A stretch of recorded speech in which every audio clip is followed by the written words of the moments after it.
Good afternoon, dear students. So today we are going to cover a very important, or we can say interesting topic of Indian Contract Act 1872, and the name of the topic is offer or proposal. So offer or proposal is the one of the first essential elements of a valid contract. Fine. So before we start with the topic of offer or proposal, let's see what are the learning objectives of today's class. So once the class will be over, you will be able to answer all these questions. Fine. Now the first question is that what is the meaning and concept of offer? Fine. Now the second one is that what are the essential elements of offer? Third learning objective will be when the communication of offer is complete. And the fourth one is that we will discuss some of the landmark judicial pronouncement, or we can also say some judicial decisions of the concept of offer. Fine. Now let's start with the topic of offer or proposal.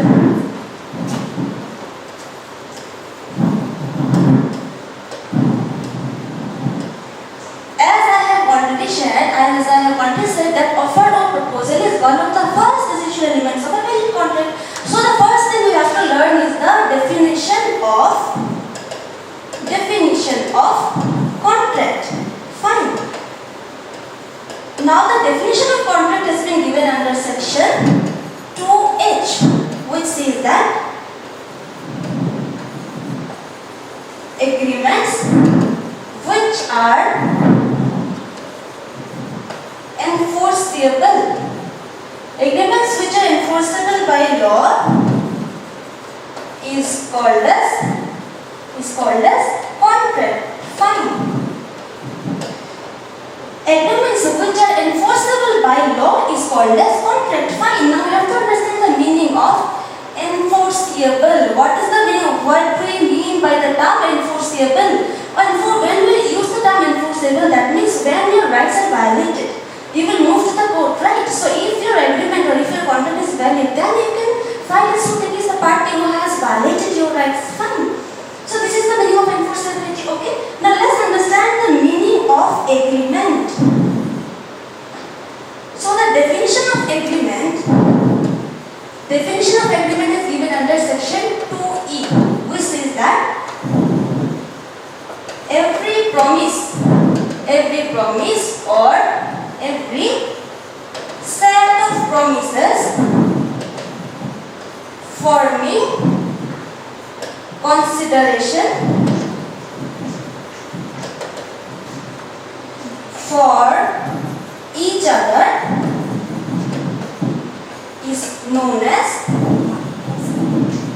agreement. Fine.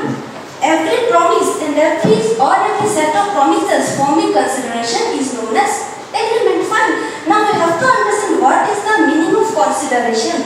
Now consideration does not necessarily mean that it should always have to be money, but it can be anything which is some value in the eyes of law. So in this regard, with regard to the concept of consideration, we can relate with the case of Chappell versus Nestle. You all have heard about the term Nestle, no? So there is a very interesting case with regard to the concept of this thing, consideration. So in this case, what happened, the court held that even the wrappers of chocolates, it also holds some value. So if a person is giving chocolate wrappers in the form of consideration, they have to be considered as a valid consideration, and ultimately it will amount to a valid agreement, or it will be considered as a valid contract. Fine.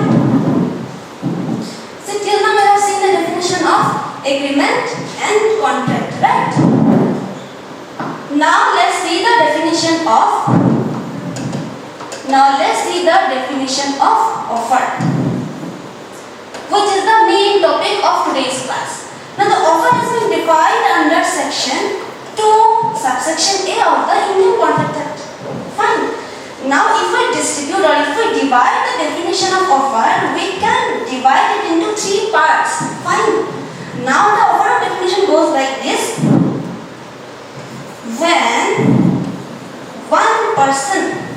When one person signifies to another his willingness to do or to abstain from doing anything. Okay. Now the first part, if you go through the provision of section 2, it says that an offer, what is an offer? When one person signifies to another his willingness to do or to abstain from doing anything. Fine. Here one person signifies. Here we have seen the term signify, right? So signify means to communicate. To communicate. Don't confuse with the word signify. Fine. Signify means communicate. So when one person is signifying or when one person is communicating his intention of doing something to another person, why? To obtain. Now the second part is that one person is sharing his willingness of doing something to another person because he wants to take the assent, because in order to obtain the assent or consent of another person. So when a person is telling something with the intention of getting the consent of another person, that would be known as offer. See how easy it is, right? So whenever you are studying the definition of any term, or whenever you are reading any definition, you have to break it down so that it will be easier for you to remember, because you have to remember exact definition, right? So see, I have seen that there are two parts. Basically there are two parts.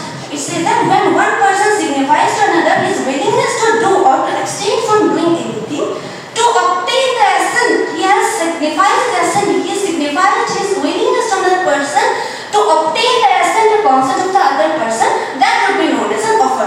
Now I will give you an interesting example, okay? Supposedly, A is telling his plan. A has shared his plan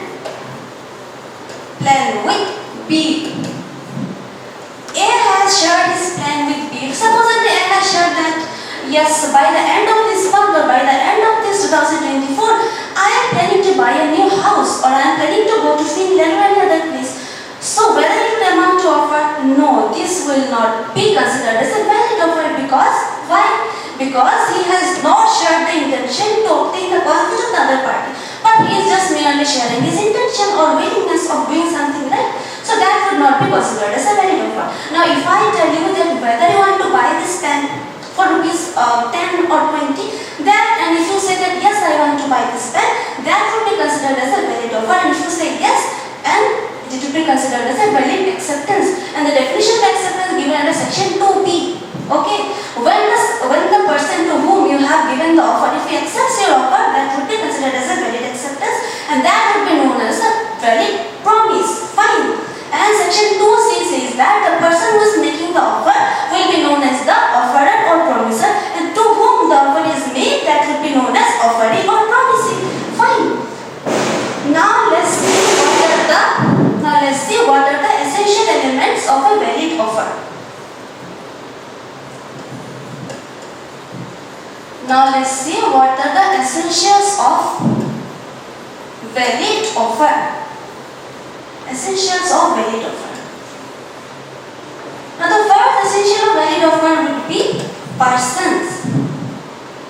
Fine. Persons means there must be, write it down, there must be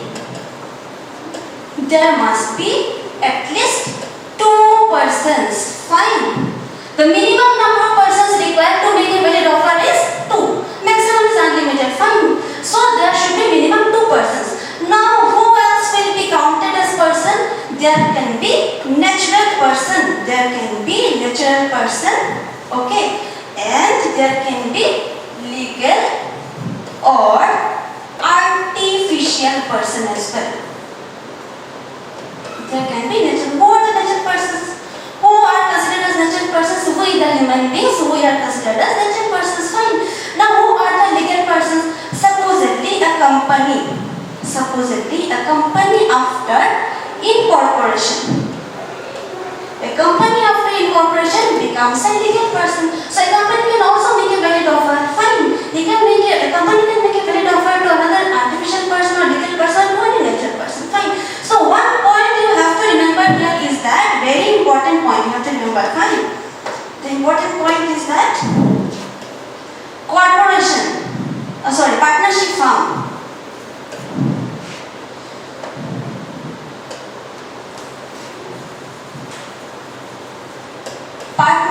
firm is not a legal person. Very important, remember this point. A partnership firm is not a legal person. Hence, a partnership firm cannot make a valid contract. Fine, you understood the point? Now, let's see the second essential element of a valid offer. Second up is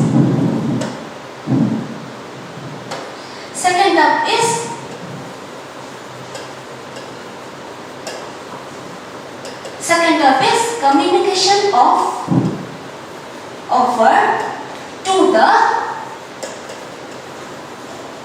second essential element of valid offer is the communication of offer to the offering. Fine. So you have to underline this point, communication. So the communication means what? The other party has mastered the knowledge before acting as part of terms of the offer. Fine. So here we can refer to a very important landmark judgment, that is Lalman Shukla. That is Lalman Shukla versus Gauri Dutt. The case was decided in the year 1930. This is a very important landmark judgment related to the communication of offer to the offer. So in that case, what happened? The nephew of the defendant got lost. And accordingly, what happened is that the defendant sent his servant in search of the lost nephew. Accordingly, the servant went in search of the lost nephew, and in the meanwhile, when the servant was absent, in the absentia of the servant, the defendant he announced a reward that whoever will find his lost nephew will be rewarded with rupees 501. So accordingly, the plaintiff he found the nephew of the defendant, and when he claimed the reward amount, he was denied and he moved to the court. And the court ultimately held that no, he was not entitled to get the reward. Why? Because when he went in search of the lost nephew of the defendant, he was not aware of the offer. So without having knowledge of the offer, he went in search of the nephew. That is why there was no valid offer, and as a result, there was no valid acceptance on the part of the plaintiff. And ultimately, there was no legal agreement. There was no valid agreement. So accordingly, court held that no, the plaintiff was not entitled to get the reward announced by the defendant. Fine. So there must be communication of offer from the offerer to the offeree. Okay. Now the third one is that the object. Third one is the object of the offer. We have already seen in definition 2a that the object of offer should be to obtain the assent of the other party. Very easy, right? The objective should be to obtain the assent of the other party. So if you are merely telling your client that yes, I am ready to do this, I am willing to go there by the end of this month or by the end of this year, so that would not be constituted as a valid offer. Fine. Your intention, your purpose should be to obtain the consent or the assent of the other party. Now next up is the terms of the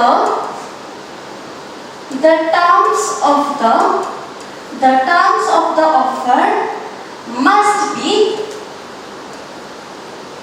clear, certain and specific. Fine. The terms of the offer must be clear, certain and specific. If you are telling something which is very vague or which is not certain, which is uncertain, which is unclear, then it will not constitute a valid offer. I can give an example. Suppose that you can write it down. A wants to sell. You can write it down the example. Okay. For example, A wants to sell 100 tons of oil to B. Whether this will constitute a valid offer? No, the answer would be no, it will not constitute a valid offer. Why? The offer would be considered as void on the ground of what? On the ground of uncertainty. Uncertainty, why? Whether the terms are clear? No, the terms are not clear. Because you are mentioning that you want to sell 100 tons of oil. So there are various types of oil available in the market, right? There are petrol, there are olive oil, there are mustard oil, there are various other types of oil. So you have to be very specific what type of oil you want to sell or what type of oil you want to buy. Fine. So the terms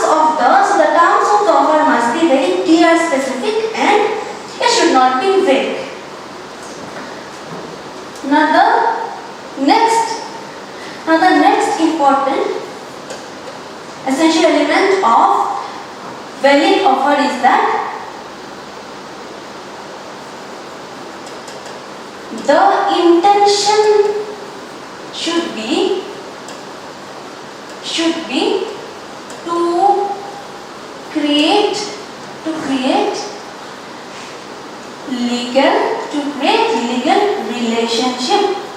legal relationship. Fine.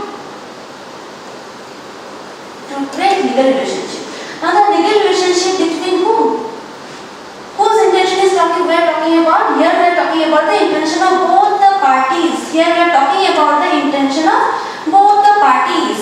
If one party is having the intention of coming into a legal relationship, that is not considered as a valid offer. Fine. So both the parties should have a common intention of coming into a legal relationship. Okay. Now another question arises is that how it will be decided? How to decide whether they have an intention to come into a legal relationship, right? Now there are two answers. First one is that if a reasonable person or if a prudent person, if a normal person can draw a conclusion from the words spoken or from the action that yes, they had actual intention of coming into a legal relationship.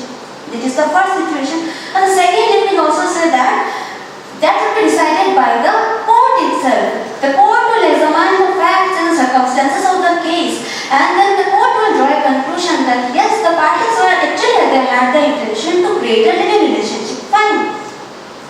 Now here also we have to refer certain important case laws. Now the first important case law we have to refer is that Balfour versus Balfour. And the case was decided in the year 1919. Now the first important case of this fifth point is that Balfour versus Balfour. So in that case what happened, there was a husband. He was employed with the government of Ceylon, and then he went to England with his wife during vacation. Okay. Now when they went there, after that his wife was sick and he had to return back, he had to come back to Ceylon. And as his wife was sick, so she had to stay back in England. And then the husband said that okay, you stay there unless you feel well or if you find yourself fine. So I'll be paying you $30 every month. Okay. Now after a few months, the husband stopped giving her $30. And then what happened? The wife finally sued against the husband that yes, my husband, we made an agreement. According to the agreement, and he was supposed to give me $30 every month, but he has stopped giving me that amount. Then the court held that they did not have, write it down, the court held that they did not have any intention to create a legal relationship. Fine. This was a merely social agreement where the husband has promised that I will pay you $30 every month so that you can maintain yourself well. But the court held that no, they did not have any intention to come into a legal relationship. Hence the court dismissed the case. Okay. Now next important case law with regard to the fifth point is that in the second case law, okay, merit versus merit. So this case was decided in the year 1970. So this case also related to a husband and wife, like we have seen in the case of Balfour versus Balfour. Okay. So in the case of merit versus merit, what happened is that the husband, he left his matrimonial house and he started living with another wife, with another woman. But the husband and wife, both of them, they were the joint owners of a building, and the building was subjected to mortgage to a building society. Okay, you have understood the point and the facts. The husband, he left his matrimonial house and started living with another woman. But he and his wife, both of them, they were the joint owners of a building which are subject to mortgage to a building society. And the husband and wife, they make an agreement that yes, the wife, they mutually decided the wife will pay all the outstanding amount, and once she will pay the whole outstanding amount, the husband will transfer sole ownership in the name of the wife. So this was the agreement and that was signed by both of them. Fine. So afterwards the matter was moved to the court, and the court decided that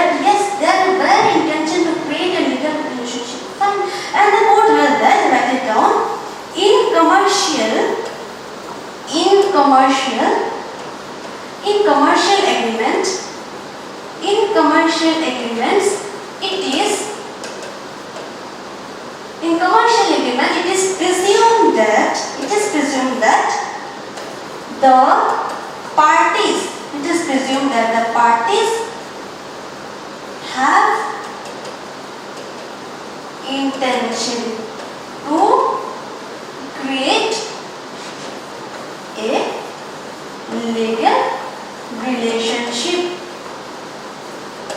Okay, so this was the judgment of the case in the case of merit versus merit. Now let's say another important case in this regard. Now the third important case is that Carlyle versus Carbolic. Carlyle versus Carbolic Snowball Company. Now the case was decided in the year 1893. Okay. So this case was actually related to an advertisement. This case was related to an advertisement. So what was the advertisement? In the advertisement it was mentioned that a reward money will be given. The reward money was the $100. $100 will be given to the person who will purchase Carbolic smoke ball, and if a person uses the smoke ball thrice a day for 2 weeks, then the person will not catch influenza. And in case a person catches influenza even after using smoke ball as prescribed or as given in the advertisement, then the person will be given a reward of $100. And in order to prove the sincerity of the company, they also mentioned that we are depositing $1,000 in an Alliance Bank to show the sincerity or seriousness of the advertisement. Fine. And afterwards, the plaintiff moved to the chemist and the plaintiff bought Carbolic smoke ball. Accordingly, she used the smoke ball thrice a day for 2 weeks. And then after she got influenza. And then she came back and she asked that you have to give me the reward amount that you have mentioned in the advertisement.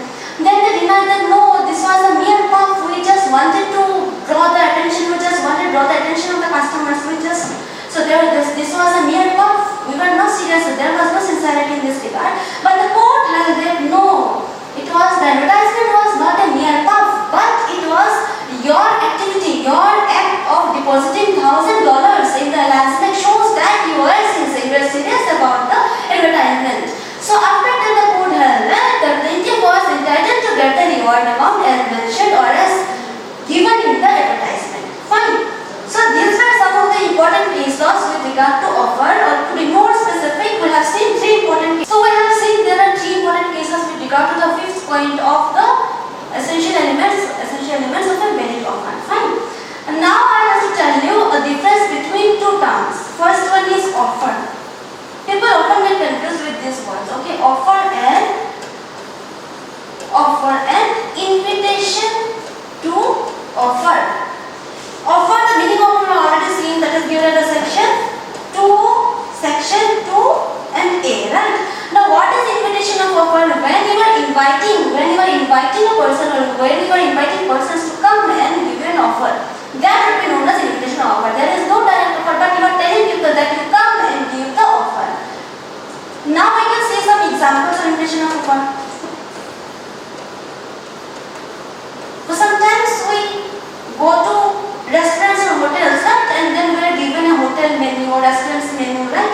And in the menu we can see that the name of the items are given here, the price is given, that is butter chicken masala 350, or we can see double cheeseburger 250. So according to the price is mentioned, right? So you have to choose one item and you tell the manager that I want this item. Accordingly to you have the item and you pay the bills. So this is invitation of offer. This is the first example. Second example I can give you is that when you go or when you visit any shop or any mall, you see the price tag in the apparel, right? So the price tag shows that you are invited to make the offer. Okay. Now it is the discretion of the shopkeeper whether he wants to sell the product to you or not. But this is not a direct offer, but this is an invitation to offer. Okay. So till now we have seen what are the definition of contract, agreement. We have also seen the definition of offer. We have seen the essential elements of offer, and we have also seen various important judgments. Now I will give you a task. Okay. Now I will give you a task from the topic we have discussed today. Now write down the question. Supposedly this is your task for tomorrow's class, or you can also give me the answer in the comment section. For example, A is a person. Okay? A is a person who teaches a parrot. He teaches a parrot to recite an offer. accordingly to decide an offer to B. Okay, and accordingly the parent was sent to B, and the parent decides the offer in front of B. So whether it will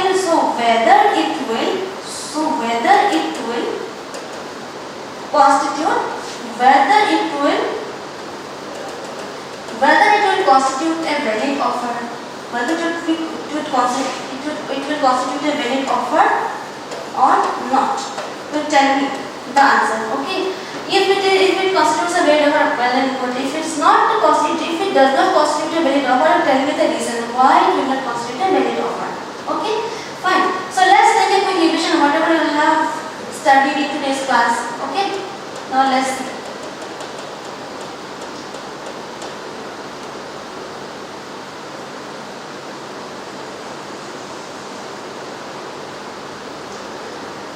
So fine, we have said the learning objectives of this class, that what is the meaning and concept of offer. We have already seen. Right? You can answer these questions. Now we have also seen what are the essential elements of offer. We have seen the 5 essential elements. We have also seen the case laws. Now okay, we are left with the third question. When the communication offer is complete. Now when it will be complete? Now section 4 of the Indian Contract says that when the offerer will have the knowledge of the offer, then only the communication of offer will be complete. Okay, when it will come to the knowledge of the offeree, then only the communication of offer will be complete, as given under section 4. Fine. And also we have seen some landmark division pronouncements. Now let's see, we have seen the definition of contract is given section 2E. We have also seen the definition of contract section 2H. Then we have also seen the definition of offer given under section 2A. We have divided the definition into 2 parts. Fine. Next up is essentials of valid offer. The first essential was that there should be minimum at least 2 persons to make a valid offer. We have seen the communication offer to the offeree. Okay. We have also seen the very important case law, that is Larman Shukla versus Golidhar. Next up we have the terms of the offer must be clear, certain and specific. And also we have seen that an example with regard to oil. And the fifth one is that the intention should be to create a legal relationship between the parties. Okay, we have seen some important case laws. We just go through the case laws once. So students, that was it for today. So tomorrow we will start with a new topic, where we will start with the concept of acceptance. Okay, thank you.